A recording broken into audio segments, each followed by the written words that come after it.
So as I've said, we're here to try and understand how planners and child poverty leads can work together to have an impact that's greater than the sum of the individual parts. And there's no question in my mind of the importance of having local planners as key partners in this national mission to eradicate child poverty.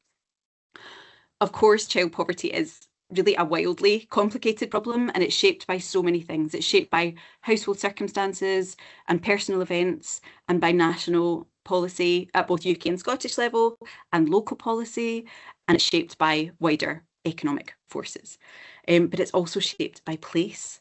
And place, of course, is shaped to a very great degree by planners. And I think that makes everyone in this room central to Scotland's mission to end child poverty. And so today I just want to cover three main points. So why planners and child poverty leads should work together to make real lasting impact. And secondly, what the current national policy landscape gives us in terms of opportunities and levers and hooks to propel that work forward. And finally, how we can work jointly and effectively in practice, including talking about some of the kind of tools and resources that are available that might help us do some of that. So firstly, why this partnership working matters. So in Scotland, tackling poverty isn't only the kind of morally right thing to do, although I hope we can agree that it is in fact the morally right thing to do. It's also something we're legally required to do. So under the Child Poverty Scotland Act 2017, there's a duty on the Scottish Government to reduce child poverty quite significantly by 2030. And there's also a duty on local authorities and health boards to report annually on the actions that they're taking to help meet those national targets. I'm not going to go into great detail about the nature of those child poverty reduction targets. What I will emphasise, what I never stop banging on about really, is that these targets are fundamentally about household resources. The focus is on income coming in through employment and social security, and it's about costs. It's about resources going out. So a range of essential costs, but particularly housing, because the headline measure is an after housing cost measure. So the legislation is not about managing the symptoms of poverty. It's about changing the level of resources available to families so that they can be lifted out of poverty. And it very much has a preventative emphasis. We want to stop families falling into poverty, and we want to help those families currently experiencing poverty to leave it in a way that prevents them falling back into it again in the future. And I think this is where the value of planning becomes really crystal clear. It's incredibly difficult for families to improve their financial position significantly if there are no affordable homes and they're paying astronomical rents to stay in the communities where they want to live, or if transport to work or education opportunities is unaffordable or unreliable, or the childcare they need to work is located too far away to make commuting possible, or if essential services, health services, employability support, the wraparound care, benefits advice, all these things, if they can only be reached by a car and you don't have one, then they're not much good. So the places families live shape their opportunities, their quality of life, and their financial stability, and planners shape those places. And I think it's worth saying, although I think you all know this isn't about child poverty leads asking planners for a favour or trying to tug on the heartstrings. Tackling poverty underpins almost every outcome planners and anyone in public life really care about, or I suppose ought to care about. Gillian mentioned when she was talking about the team descriptions that planning authorities have a statutory purpose under the Planning Scotland Act to manage the development of use of land in the long-term public interest. And the evidence is really overwhelming that reducing child poverty is firmly in the long-term public interest. It eases pressure on health, social care, and children's services when people are lifted out of poverty. It reduces the costs linked to crime, to lost productivity. It strengthens the future workforce through better educational and employment outcomes, and it supports inclusive economic growth by enabling families to participate fully in the economy. So reducing child poverty isn't yet another competing priority. It makes every other planning outcome easier to achieve. So it's really vitally important. And I just wanted to linger a wee bit on housing, because it's been on my mind over the last week. You might have seen that last week, for the first time, the UK government published local level child poverty figures, both before and after housing costs, so that there are comparable rates that we can see at local level. And in some areas, the difference is quite stark. So in Glasgow, North Ayrshire, Dundee, Inverclyde, Argyll and Bute, child poverty rates are over 3 percentage points higher after housing costs are taken into account. In Edinburgh and the Scottish borders, the gap is even bigger, so 4.4% and 4.4% and 4.2%, respectively. And this tells us something really clearly, that housing affordability is actively pushing families into poverty, or housing inaffordability is actively pushing families into poverty. Many families are only in poverty because their housing costs are disproportionately high. So I think it's a really concrete example of where we can make a difference. More affordable homes, more affordable homes that are suitable for families with children, located in places where they can realistically live, work and access childcare, can directly reduce child poverty straight off the bat, without even thinking about income or social security. So I just want to talk now about some of the opportunities that there are in the current policy landscape for deeper joint working. So when we look at the planning system, and I'm sure Lucie will talk about this with greater knowledge than I can, but the current national planning framework, NPF4, explicitly references child poverty, and it gives planners a clear mandate to consider child poverty in development planning and in decision making.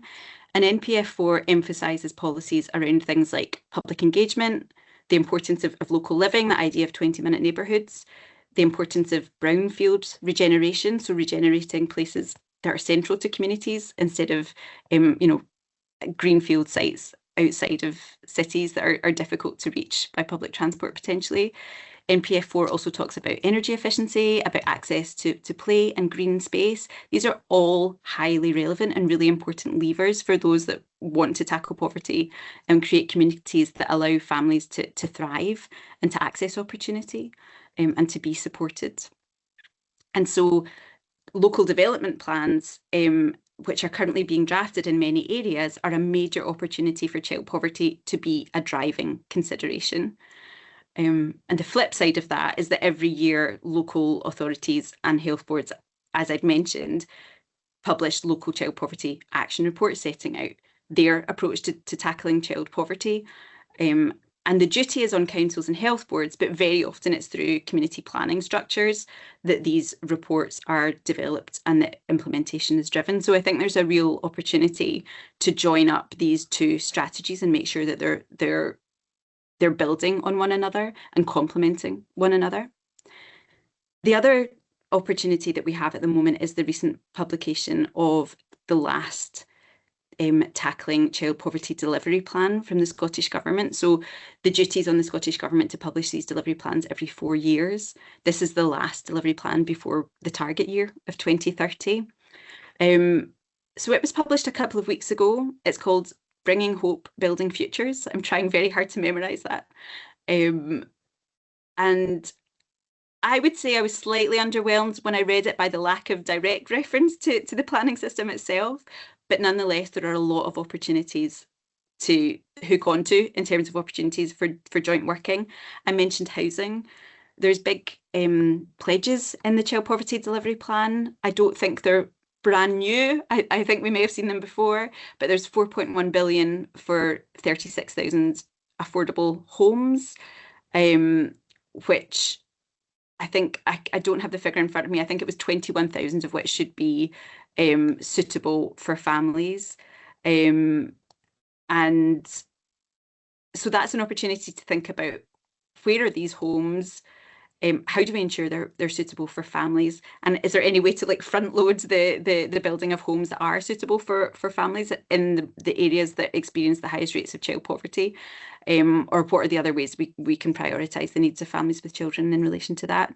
The plan also pledges £21 million to remove transport barriers for parents entering work.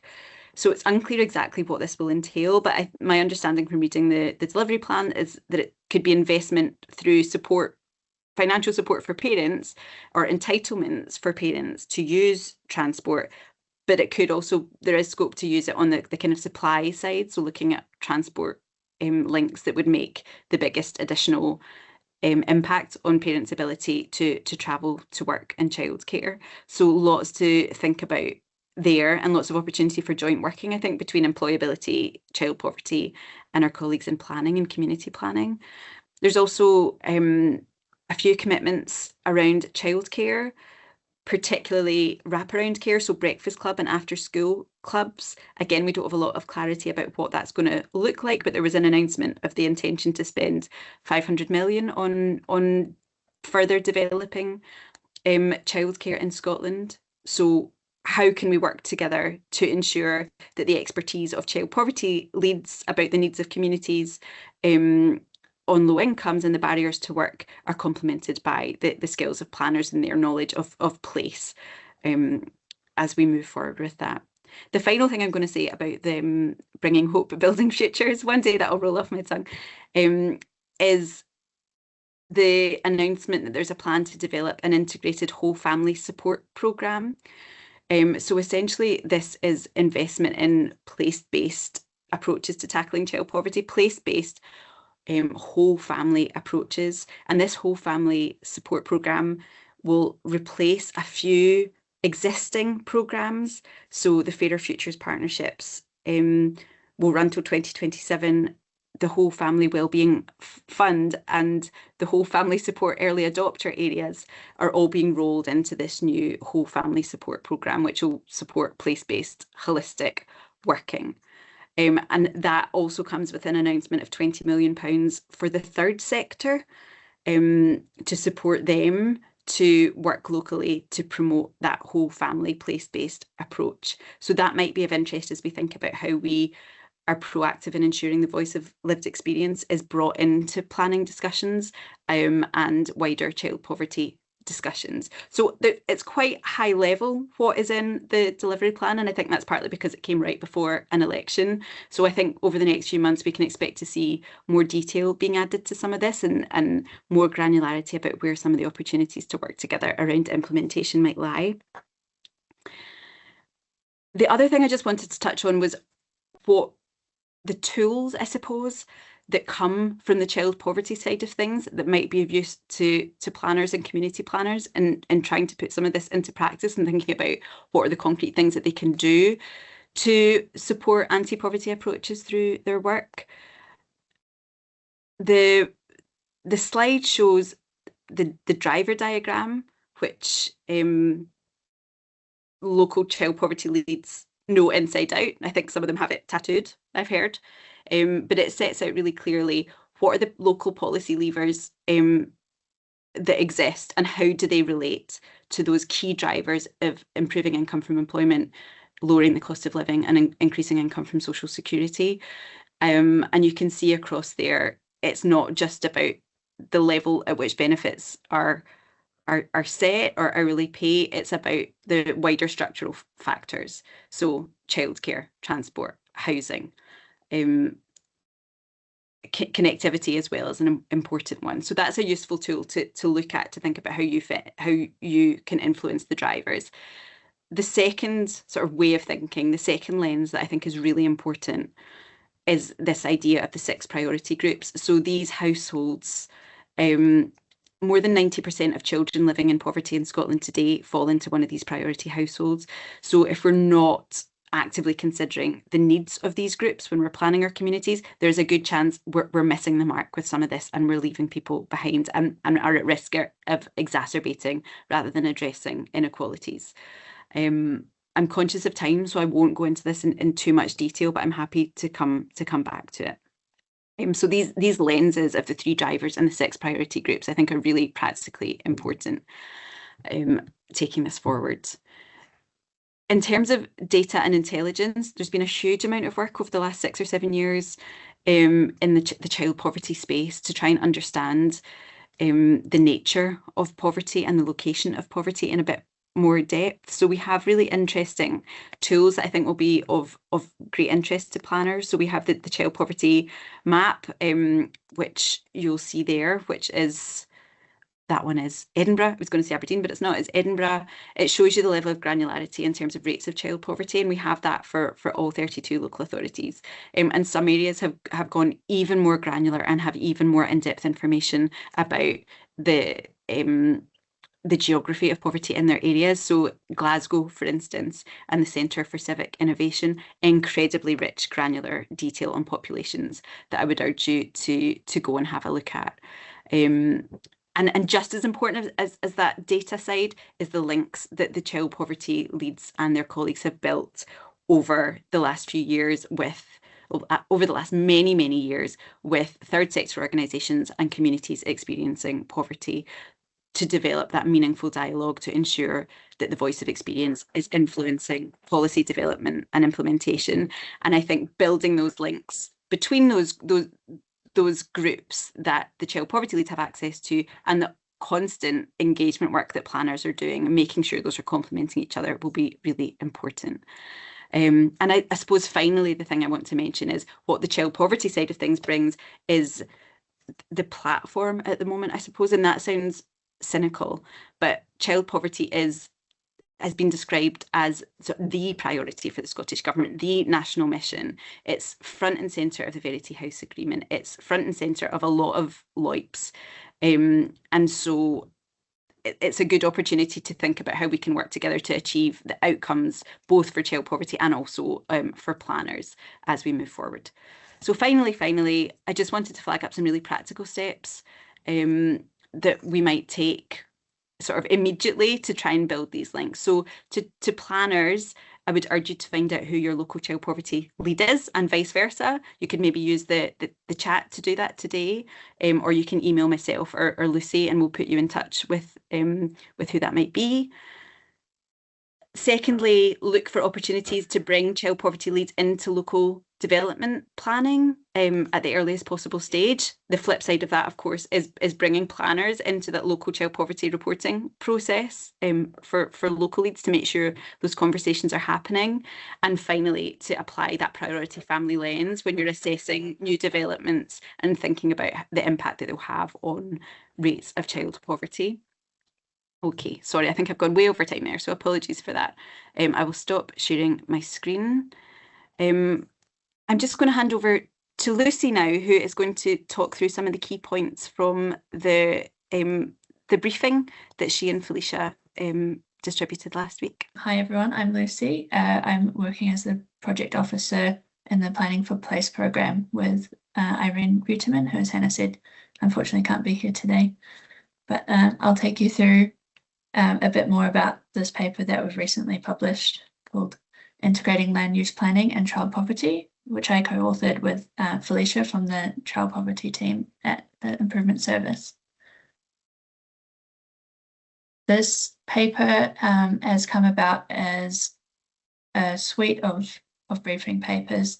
So there was previous publications that were developed with the Place and Wellbeing Collaborative, which is a group of organisations looking to reduce inequalities in places. And the previous briefings were also looking at integrating different policy areas. So the first one was on land use planning and public health, which has a lot of overlap with what we're talking about today in prevention of child poverty. And then the other briefing was integrating transport and public health. And I see someone in the chat has posted a question about transport, and I think that briefing would be really useful to you as well.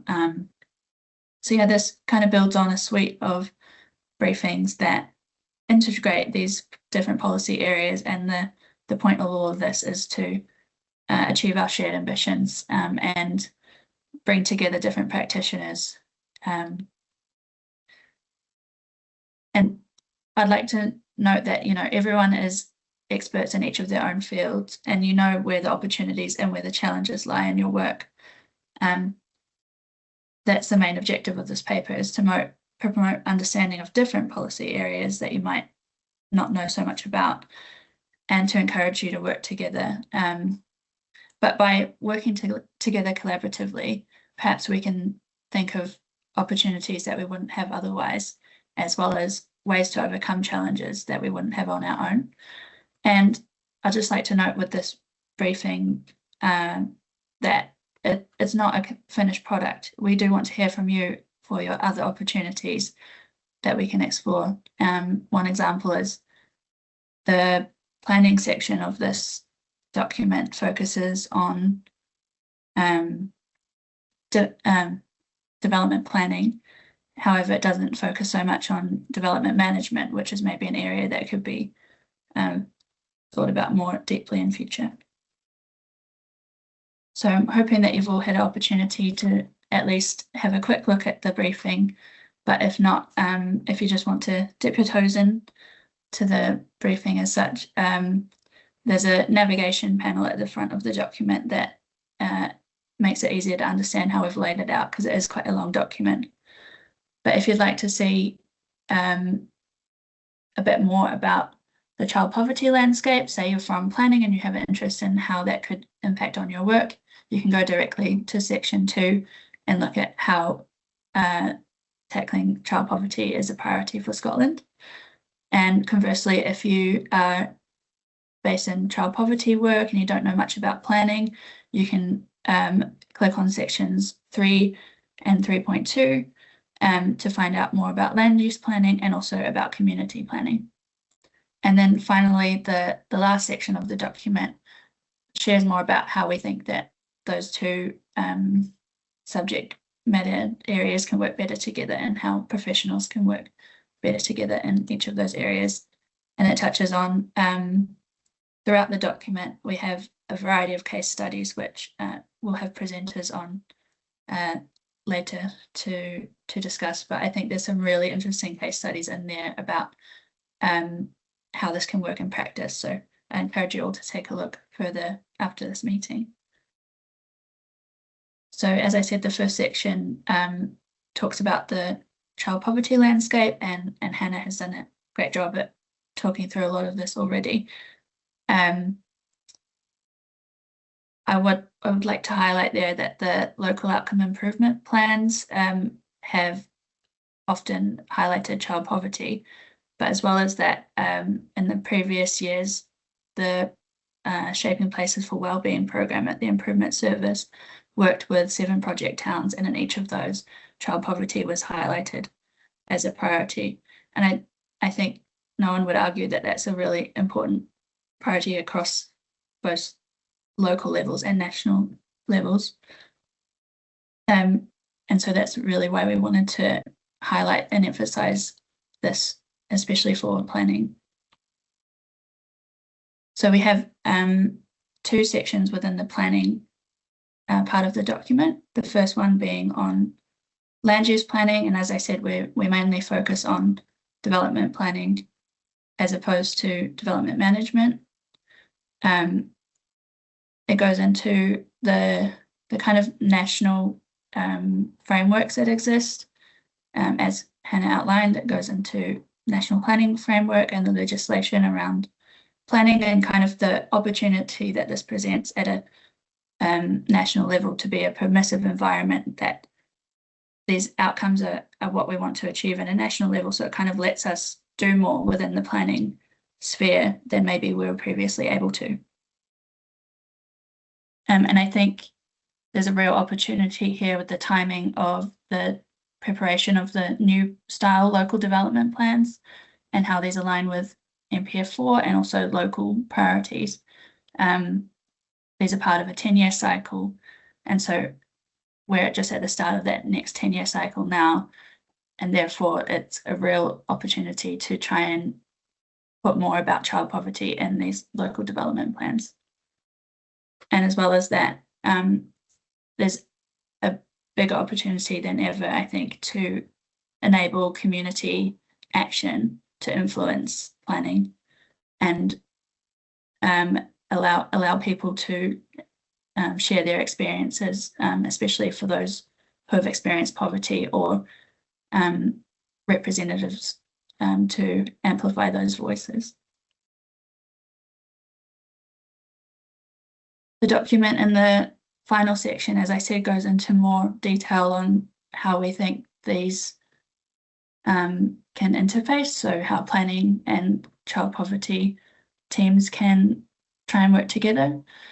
One example is around the increasing income from employment, so how planning can improve access to work, to transportation, to spaces that facilitate people living healthier lives and safe lives as well. It goes into how we can reduce household costs by creating access to affordable, energy efficient homes that are co-located with services and transportation, and as well as local living principles to reduce housing and travel costs. And as well as that, going into a slightly less direct influence, but also how we can support social security access. So through, again, co-location, and then also digital infrastructure support as well. I'm in the middle of preparing another briefing that will be published this month, which supports the one on land use planning and child poverty. But I think the measure of child poverty that is often talked about is about income. However, I think we all know that being in poverty it's a lot more than just about income. As Hannah said, there's other factors like housing that influences, and then the costs of childcare, those other aspects that influence how we live, and it's often affected by the places that we live.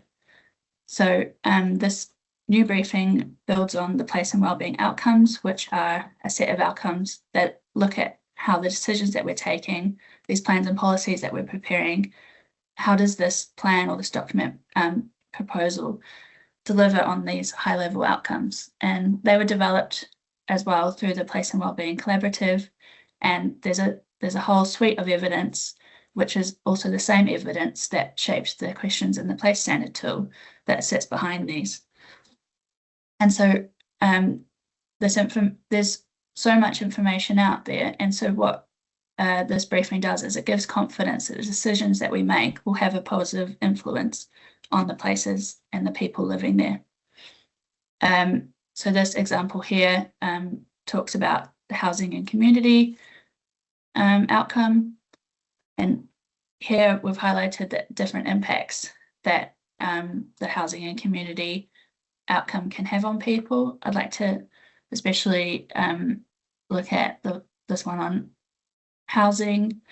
So there can be positive impacts from the places that we live, but there can also be negative impacts. For example, fuel poverty can be a greater problem in rural areas, for example. So keep an eye out for that briefing as it comes out. Let's go into a bit more detail here on the adverse impacts that you can have, and also the positive impacts that we could have. And this relates to not only planning, but also other areas of councils that can impact. So transport is one area that we've spoken about, but where we locate our healthcare services, where we locate our schools and other services can really impact on how people can access those services, and that just as much as income can impact people's lives. One of the things at the front of the briefing we have here is the cost of child poverty and how reducing and preventing poverty actually benefits everyone. So there's a quote from the Institute for Public Policy Research and Save the Children. Poverty costs Scotland's economy at least 2.4 billion per year. That's due to our additional spending on health, education, social services, lost tax revenues, and reduced economic participation.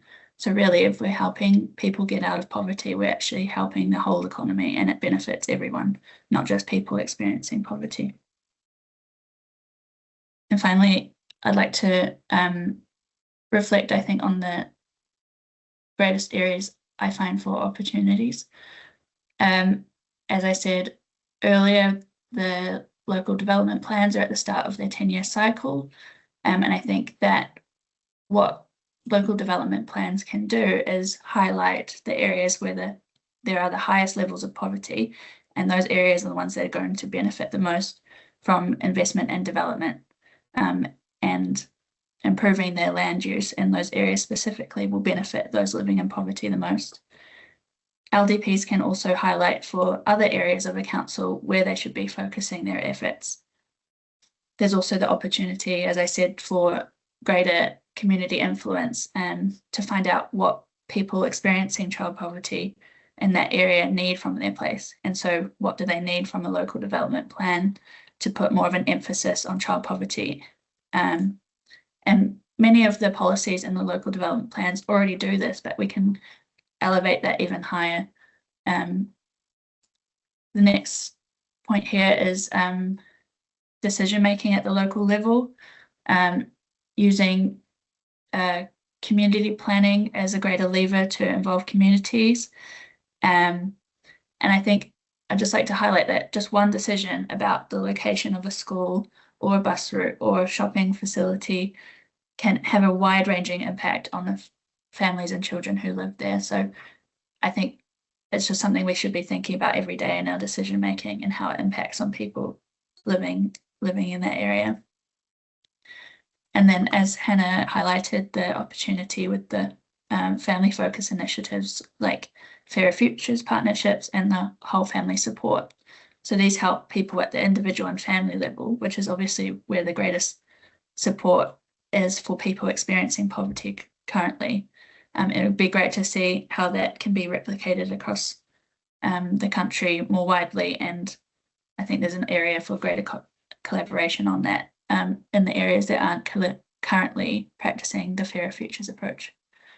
And finally, just to say that if we focus on prevention, then we don't need these measures to address people currently experiencing poverty. So thanks for listening. And I'd also just quickly like to thank all the people who contributed to the paper and provided your feedback. It was hugely appreciated.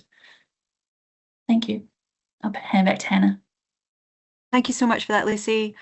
That was great, and I would urge anyone who hasn't had the chance to read the briefing to give it a look. It's really brilliant, and I can say that because I wasn't really involved in writing it, but Lucie and Felicia have done a fantastic job of highlighting really practical opportunities for joint work.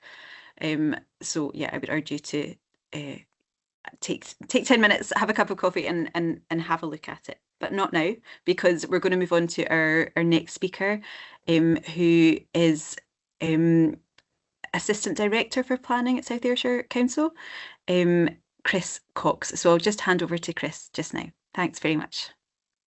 Okie doke. Thank you very much, Hanna. Yes, so I'm Assistant Director for Planning and Development at South Ayrshire Council. I'm mainly here, however, in my capacity as Chair of Heads of Planning Scotland, HOPS. So absolutely delighted to be here.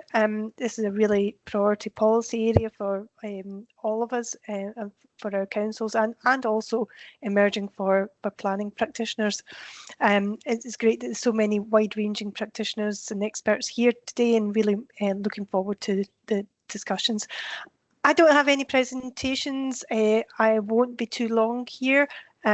The previous speakers have all spoken very, very well on the links between child poverty and land use planning, and I don't think I could really say any better than they already have. So I'm going to try not repeat anything that's been said. So what I'm aiming to do really is just to share a few words of how HOPS considerations are receiving this developing area of linking child poverty and land use planning more explicitly than it has in the past, and then a little bit about what's happening in South Ayrshire. So firstly on the HOPS reception and support for this area of work, very much welcomed, and it widely recognised the intrinsic links for mainstream planning, both in terms of child poverty prevention and intervention, and there's a range of policy ways, some of which have been outlined and already, and happy to expand upon when we go into the workout sessions. So the support really is very much solidly behind what more development planning activity can do in this space. So for those on the call that aren't familiar with statutory planning, development planning really means local development plan, but also I'll mention local place plans. That has is a sort of splinter part of the local development plan system, and it's how those two areas work together that really we think have a great potential in successful implementation of LDP policies, to doing actions on the ground that is not just a theoretical policy position, but actually leads to change on the ground. I will say there is some hesitancy about how this might be taken forward into the area that we talk about development management. That is how we determine planning applications. So I'll just introduce very quickly that there is how we consider development planning applications is tightly governed by what we call material planning considerations, and what is a planning matter and what's not. And there is some, I suppose, hesitancy that we need to have a little bit of care to ensure that this doesn't start to interfere in ways that it can't with how we take planning applications. That said, there are some ways that we can interface. Also, just in the HOPS perspective, there is a shared recognition that the national positioning of child poverty is, as others have spoken about, is, you know, it's right up there at the top of the corporate set of priorities, and by linking the land use planning to child poverty, it immediately opens up a very senior level of corporate dialogue that perhaps isn't always there. Perhaps sometimes that sort of longer term approach in planning, that strategic approach, it can seem a little bit theoretical to perhaps some colleagues in health and social care, but you know, by having this explicit alignment, there is immediate attention to those colleagues wishing to be engaged in preparation of LDPs. So just move on a little bit on to what SAC's South Ayrshire Council is doing. We're quite early days, I have to say, in our emerging local development plan preparation under the new planning system through the National Planning Framework. But there's a few things that I can share with you in how we're approaching this matter. So firstly, in the Hannah mentioned the driver slide, that sets out some sort of key and mainstream areas of planning policy around about employment and housing, for example, and it's those sort of general policies apply throughout the area that we're kind of more explicitly linking to addressing child poverty. Then so there's that sort of general policy approach, but actually we think the more specific policy approaches is the suite area here. So firstly, the 20-minute neighbourhood approach.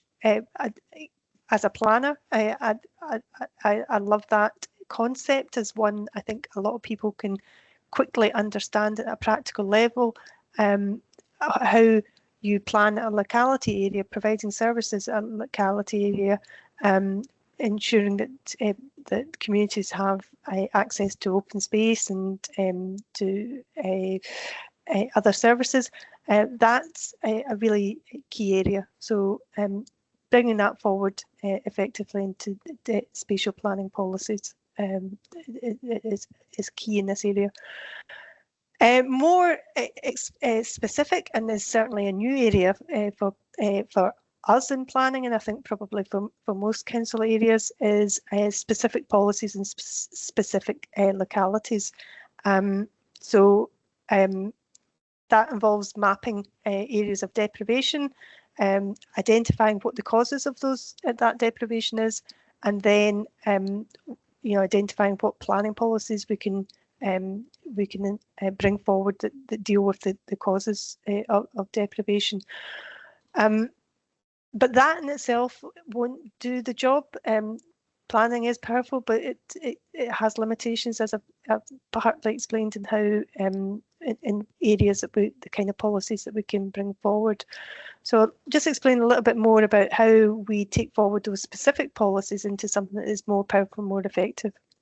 So again, early days with our local development plan preparation, but it's demonstrating that a place-based approach can be absolutely the right vehicle for some aspects of approaching child poverty outcomes. So a really good example of that is open space, play sufficiency. So that's I think you can see a really clear spatial link between where you have communities of deprivation and ensuring that they have opportunities to access those kind of areas. At the other end, though, just as an example of where planning is perhaps not so effective in this kind of approach is, so we start off with a good intention, looking at food and encouraging local food production. It is important, but there's much more powerful forces, community forces at work there that kind of cut across the effectiveness of that kind of approach. So obviously retailer behaviour and also purchasing behaviour, the existence of things like Just Eats, that kind of just cuts right across any well-intentioned policies that aim to encourage local food production. We recognise that key to successful policy is successful implementation, and I mentioned previously the local place plans. For those that aren't familiar with local place plans, these are community-generated plans that are developed by the community themselves. The council doesn't really isn't encouraged to lead with that process, and they have a statutory recognition that links into the LDP. Unfortunately, some of you may not be surprised to know that the communities that are bringing forward local place plans are those that aren't the ones in deprivation. In fact, it's the ones that that least need that child poverty support, and that's not just a South Ayrshire thing. That's across the country. So we're recognising the limitations of communities themselves developing local place plans with their limited resources, and we're very much leaning into an area of work that the council undertook about 5 years ago, working with communities to identify community plans. So that was using the Place Standard tool, and right across every community in the council area we have community plans. And what we're trying to do is take them to the next level in those areas of deprivation into what we call community action plans. So the one area that I'm about to mention in South Ayrshire, where we've worked intensively with the community, is an area that's called Wallistown. So we've worked with them to develop their community plan into a community action plan. And I've got a colleague on the call, I'm sure, Kevin Anderson, who's here, and he can talk a lot more than I'll stumble through here just now. So just to let you know, he's here and he can explain a bit more about what we're doing in Wallistown. But it's very much a trailblazing whole family approach to multi-service provision in Wallistown that's very locally based. So there's a range of initiatives mostly been taken forward through the community planning partnership, but we're looking to develop that into all areas of service provision in the council. So that's actually starting to be so successful, it's leading to some community empowerment development. And a good example of that is very recently we had a community organisation seeking an application to use the local primary school to put solar panels on the school, and the generation of that energy would support the local community, thereby, really effective, direct means of tackling fuel poverty. The local development plan policies will further strengthen both the preventionist and the interventionist work of the community planning in that area. I'll just close by just mentioning, just in passing, so a little bit step back again. I haven't had, looked at those couple of examples. I think dealing with this in an urban context is much easier nut to crack. I think examples I've set out there, I think those kind of planning policies are all very well suited and adaptable to the urban area. Less adaptable is child poverty in the rural area. That's a really difficult one, where spatial policies can be really effective. Other than the sort of traditional areas that we're very familiar with, round about supporting affordable housing and public transport connections and improvements. So I'll leave it at that and just look forward to the discussion.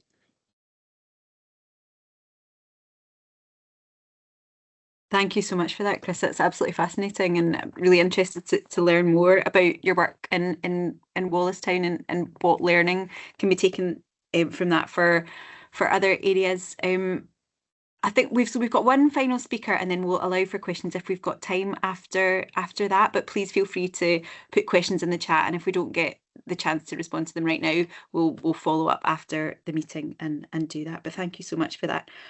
So last but not least, we've got Alison O'Kane from East Ayrshire Council, who is going to be talking about their approach to community wealth building. So I will hand over to Alison just now. Thanks, Alison. So I am in the development plan team at East Ayrshire Council, and I'm going to talk a wee bit more or slightly differently from others. I'm going to talk around community wealth building specifically. So not so much focused on child poverty, but more the kind of wider community wealth building agenda.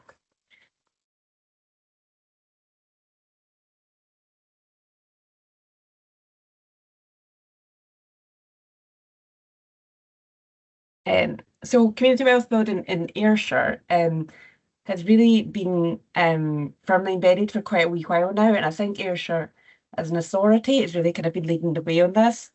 I don't know if there's anybody on the call from North Ayrshire, but North Ayrshire have really been the ones that have been leading the way on this quite a bit.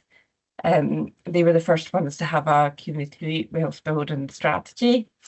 And I think the rest of Ayrshire has now kind of joined the party, I suppose. We've got a regional economic strategy, which really does put community wealth building at its heart. You can see there the vision for it. Ayrshire, will be a region where wealth is shared fairly to enable people of all ages to live full and healthy lives. So that's kind of at the forefront of our fairly recent regional economic strategy. Community wealth building, I've always found it quite a difficult concept to get my head around. The concept maybe it's straightforward. It's about sharing wealth more fairly, allowing communities to benefit in kind of economic activity going on around them. But actually the kind of nuts and bolts of it, I find a lot more difficult concept to grasp, and how that kind of translates to planning. So our challenge when we came to write our last local development plan was really to look at how can planning help contribute to the community wealth building principles, and what practical measures can we put into the LDP to really try and take this community wealth building concept forward. It's quite interesting from a planning perspective. I think that at East Ayrshire certainly, my development planning team sits within the economic growth service.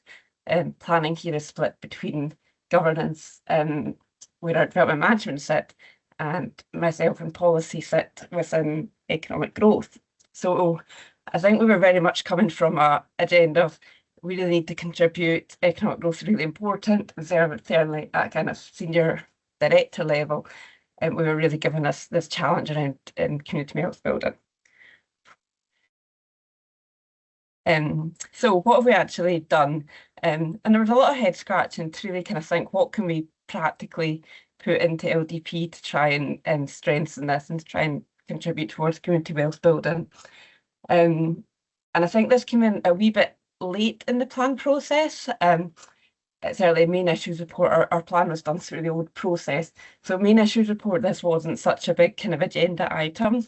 But when we got to proposed plan, it really was like, what can we do here? What can we try and put into the plan? So a couple of things that we've done here. The first one of those that we put a specific community wealth building policy into the spatial strategy of our plan. So it was really given more direct support for developments by communities and for communities. We also put in a new, what we call an exemptions policy for development on vacant and derelict land. Certainly in East Ayrshire, a lot of our vacant and derelict land is quite small sites, but quite prominent sites within communities. So a lot of our former coal mining communities have a lot of vacant and derelict sites, small parcels of land, but also quite a lot of vacant buildings as well. So what we did through this policy was to say development on vacant derelict land sites could be exempt from developer contributions, from affordable housing requirements, and from all the green space requirements. And this also, as well as the registered vacant derelict land sites, we've also applied this to vacant buildings within communities, but specifically where there's a community use involved or a community body involved, to really try and give a bit more stimulus for taking up these buildings and these sites. One of the things we did was to continue our support for community benefits relating to renewables and minerals. I could go off at a tangent and speak a long time about our history of community benefits around the open cast coal industry and more recently around wind farm development, which we have an awful lot of.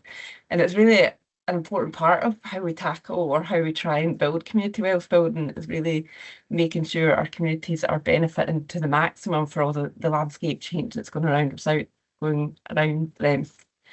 And it's a tricky one because we need to be careful how community benefit sits with planning. You know, it's not part of the planning consideration, but it's a really important kind of future driver for our community. So we've kept support for community benefits within our plan.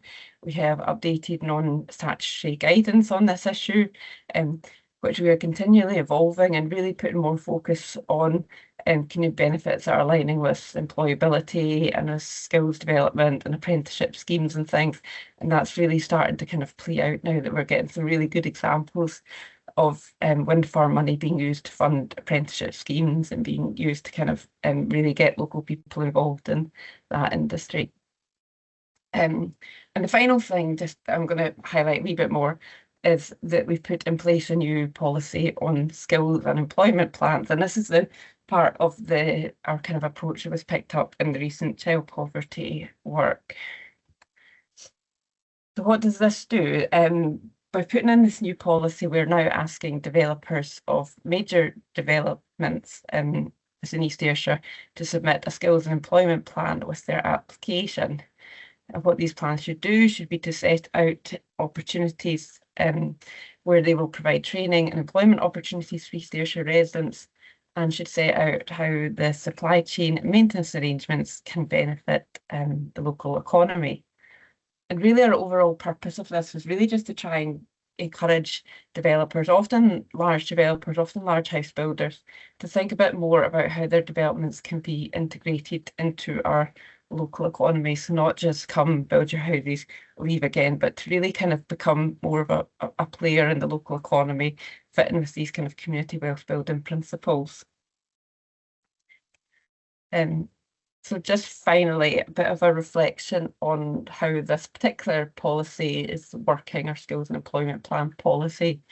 To be honest, we've had fairly limited opportunity to monitor it so far. Our plan and that particular policy is just under 2 years old. And we've not had an awful lot really of major development coming forward within that period. So we've not really had too much chance yet to see if it's working and what it's bringing. A lot of the time it's something that's been conditioned. So if we've got a planning permission in principle application came in, there will be then conditions that an employment and training plan must be submitted and follow up when the conditions are being discharged. Plans that we have had submitted so far have primarily been in relation to major housing developments. How good are they? They're probably nothing particularly groundbreaking in them, but they are sort of doing what we want. They're looking at apprenticeship schemes being set up, linkages with the local training provider, particularly Ayrshire College, and they are also telling us what they are going to be doing around their supply chain, what kind of what local businesses they're working with, who they've got contracting and doing different things on site with them. So the ones that we've had, we feel are sufficient or enough there to kind of comply with the policy and to do what we want to be doing. One of the key benefits of them really is to use it as a hook to connect some of these major developments to our employability colleagues as a council, and I know that is, again, because we're part of the kind of economic growth service, that we've got really good employability people that really help with kind of upskilling people, matching people that are unemployed into jobs and into training opportunities. So certainly the guidance that we wrote to support this employment plan policy does suggest that developers get in touch with our employability colleagues to really kind of tie in better with work they're doing. So that's been a quite a good benefit of it, and something that we would hope continues further. I would say one of the challenges we've got and that we're now probably starting to think around is around monitoring of it. And I think this is a problem that we always have in development planning. It's, we often put in a new policy, put in new requirements that goes through the planning application, but then it's the monitoring of it and the kind of follow-up always seems to be that in terms of resources we maybe don't focus on as much. So what we kind of need to start thinking on now, and what I'm mindful of, is the information that we're receiving, is that actually being followed up. So if people are saying they're going to provide so many apprenticeships and do this with their supply chain, is it actually happening? Have they done what they've said they're going to do? So that's the kind of next stage, I think, when developments are either on site or nearing completion, to kind of do a wee bit of follow-up work to say, this is what you said you're going to do.